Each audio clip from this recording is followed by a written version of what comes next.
두려움이 막 엄습하는 거예요, 제가. 그 선물을 받는 모습을 보고 앞으로 5년이 캄캄하겠구나. 남자들을 다루는 데서는 상당한 자신감을 가지고 있지 않을까. 대통령의 여사가 저를 포섭하지 않을까. 그 바보는 그 시킨 대로 하는 꽁또박시고. 탄핵을 할 수 있는 사유들을 지금 계속 쌓아가고 있거든요. 제가 주기도 마셨는지 한 말씀 해드리라니까요. 청사가 여기 바로 보이는군요.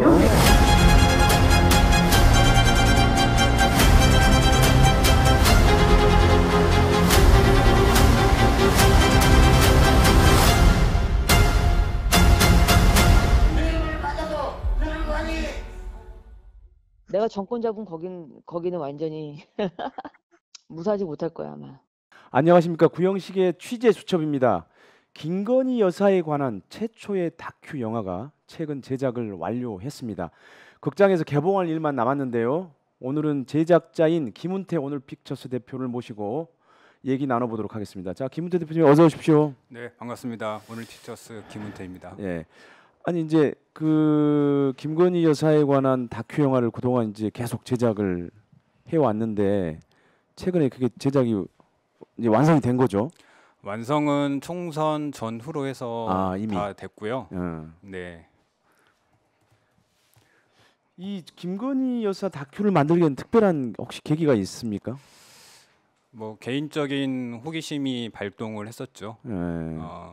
윤석열 정부 탄생 이후 벌어지는 일들, 예. 그리고 김건희 여사가 가지고 있었던 여러 가지 논란들, 이런 것들에 대한 의구심 또는 불가사의한 지점들을 영화로 한번 만들어야겠다, 그렇게 생각을 했습니다. 그 윤석열 정부에서 일어났던 정말 이해할 수 없는 일들의 네. 어떤 것들과 다 연결돼 있는 어떤 의혹의 축, 그 축을 김건희 여사로 본 겁니까? 맞습니다. 예. 예를 들어서 그 엘리자베스 여왕 예. 조문 사건, 그렇죠. 네, 예. 그리고 이태원 참사, 예. 대통령실 용산 이전, 이런 사건들이 저 한 사람의 시민으로서는 이해하기 힘들었다. 이런 것들의 중심에는, 배후에는 누가 있을까? 그게 바로 그게 출발이군요. 네, 맞습니다. 예. 사실 그거는 국민들이 굉장히 궁금해하는, 국민들도 항상 그 질문을 사실은 계속 해왔잖아요. 네. 예. 근데 주변에서 좀 걱정을 많이 했을 텐데 이런 다큐 영화를 리스크한 다큐 영화를 만드는데. 네, 뭐 걱정 99%가 걱정을 하시고요. 1%가 응원을 해주십니다. 네, 저희가 처음에 이 영화를 기획할 때 이제 봉지욱 기자랑 또 이제 앞에 계신 우리 구영식 기자님도 그때 자리에 계셨는데 다큐를 만들기로 하고 이제 이명수 기자를 소개를 받고. 네. 그리고 이제 서울의 소리를 만나고 백은종 초심님 네. 대표님을 통해서 이제 많은 후원을 받고 네. 그렇게 해서 제작을 하게 됐고요. 네. 일단은 스태프들을 구하기가 좀 힘들었습니다. 그러니까요. 뭐 네. 감독부터 시작해서 그 스태프들을 구성하는 게 굉장히 어려움을 많이 겪었다고 네. 제가 들었습니다. 주변에 좀 접촉이 가능한 감독님들 섭외를 했다가 네. 이제 여러 이유로 거절을 당했고요. 예, 그 와중에 이제 용자가 한 명 나타나서 그 친구랑 함께 작업을 했고요. 그 용자가 누굽니까? 그 얘기를 해주셔야죠. 그래도. 그 친구는 이제 언명을 따로 만들어서 네. 자기 언명으로 한번 해보고 싶다. 본명으로 말고. 그러니까 예. 일종의 이제 연예인들이 예명을 하는 것처럼 예, 감독 예. 이름을 이제 본명 말고 맞습니다. 다른 이름으로. 그럼 뭐 네. 어쨌든 뭡니까 그게? 아에몽이라고요. 아에몽이요? 아에몽.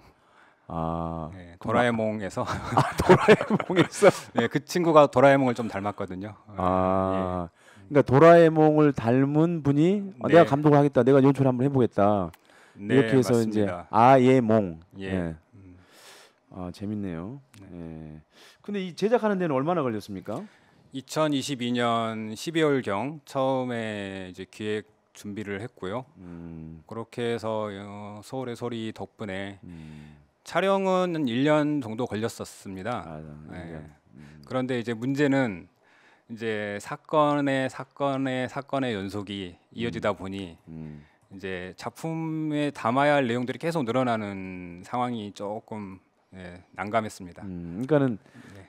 다큐가 거의 완성된 이후에도 좀 여러 가지 네. 그 김건희 여사와 관련된 중요한 사건들이 일어나면서 네, 그걸 어쨌든간에 좀 다큐에 담아야 했던 거군요. 그렇죠. 예. 그래서 저희 영화에는 사실 김건희를 둘러싼 의혹들 가운데 많은 사건들이 빠져 있긴 합니다. 현재 진행형인 사건들도 많고요. 뭐 최혜병 특검도 있고, 예. 예, 그 이후에 뭐 공천 개입 이런 건 아예 다루지도 못했고요.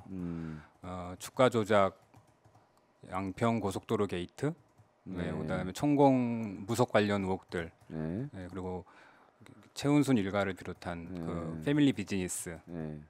예, 그리고 뭐 예전에 학력 위조, 논문 표절, 뭐 이런 내용들 다 두루두루 다 들어가 있습니다.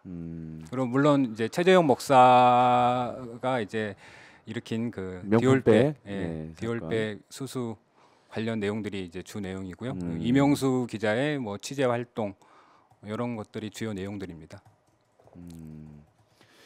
취재 대상이 현재 영부인이기 때문에 이제 취재가 사실 쉽지 않았을 텐데 어떤 사람들이 좀 그래도 좀 취재에 응해 줬습니까?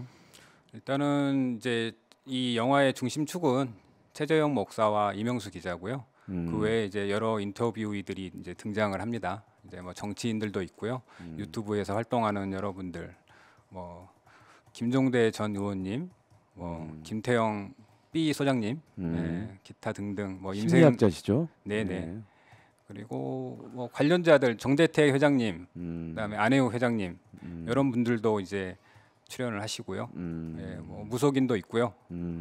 예, 그렇습니다. 뭐 혹시 김건희 여사의 뭐 친인척이 혹시 등장하지는 않나요? 친인척은 이제 이명수 기자가 취재한 내용들은 꽤 있는데 네. 좀 영화적으로는 내용상 워낙 아. 산만해질 우려가 있어서 그 내용들은 네, 넣지 않았습니다. 네. 그 예고 영상을 보면 가장 중요한 그 메시지가 나옵니다. 사실 이 다큐 영화의 가장 중요한 주제이기도 한데 우리가 뽑은 진짜 대통령은 누구인가? 이게 사실은 핵심적인 다큐의 핵심적인 내용 같아요. 어떻습니까? 네, 맞습니다. 예. 그러니까 저희가 뽑은 대통령은 윤석열인데 지나고 볼수록 진짜 대통령은 윤석열이 아니라 김건희 여사다. 예. 모든 사건의 그 본질은 김건희 여사의 개입이라고 저희는 생각을 하고 있습니다. 그러니까 이제 시중에는 이제 권력 서열 1위가 김건희 여사고 권력 서열 뭐 2위가 윤석열이고 3위는 뭐 한동훈이다 뭐 이제 이런 얘기들이 많이 돌았고요. 네. V1도 김건희고 V2가 윤석열 대통령이다 이런 얘기가 많이 돌았어요. 국민들의 정서가 그렇습니다. 네.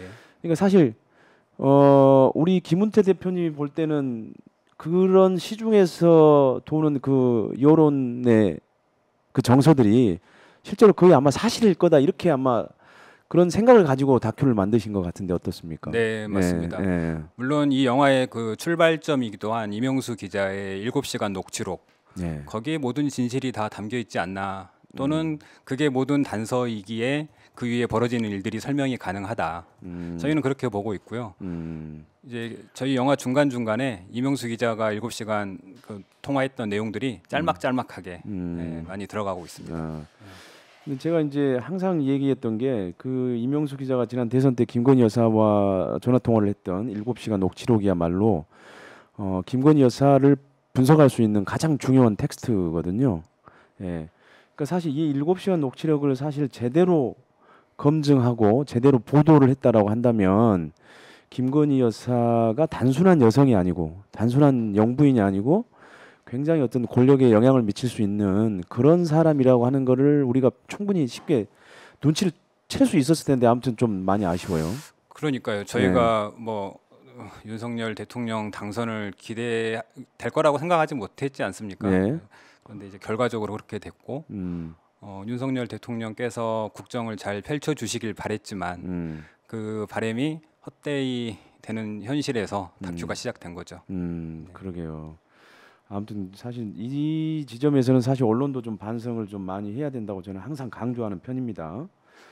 이게 제대로 사실은 분석되고 검증이 됐더라면은 사실은 또 달라졌을 것이다. 저는 이렇게 생각하는데 대선 결과가 달라졌을 거라고 생각을 하는데 아무튼 결과는 그렇게 됐습니다. 그 이상한 그 무책임 무능력한 검찰 정권의 탄생으로 이어졌고요.